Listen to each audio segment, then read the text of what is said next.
choose that you have access to all of the spirit world anytime you want.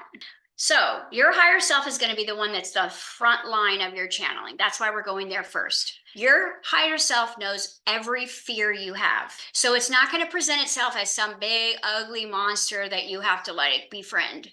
This is why when people are on their deathbed, they see angels. Doesn't mean that it's an angel that they're looking at, but that's the way it will present itself to feel the most comfortable for that person. This is why so many people see Christ, because that is the archetype that they are most comfortable with experiencing. It doesn't mean that that was Christ. So it will always present itself to your inner child's highest level of love. And so you don't have to worry, am I going to channel dark beings?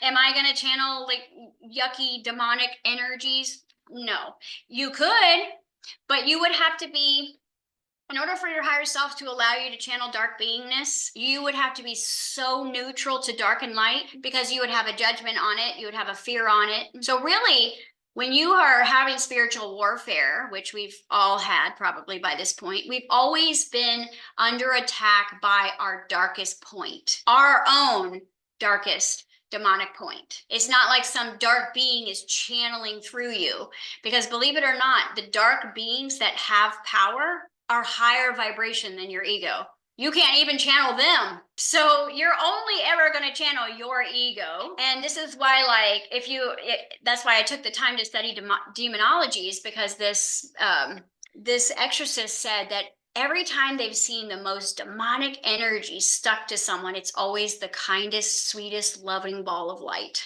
So again, in order for me to channel pure Satan energy, I have got to be already channeling my higher self. And so it's a neutrality point. So I do not want you to think like, oh, I'm gonna channel something scary. See, what your ego tells you is this is why you're not studying it, is because you already have dark thoughts. What if I attract that? If the fear I have in my heart, is that going to attract a being that's going to channel my fear? No. You only have access to your own ego ever, which means if you see something horrific online, your ego channeled that for you. No dark being was like, I'm going to get you, because it's not a fair battle. You see, until you become your higher self, you're not even going to know what other darkness exists in the universe. But once you're in your higher self, that's your friend. You're like, what's up? You're playing the bad guy, I'm playing the good guy. We're all one. There's no separation past higher self. But we play dark and light because it creates. It's important. And you'll see this when you start channeling your higher self, how important the dark is for your expansion.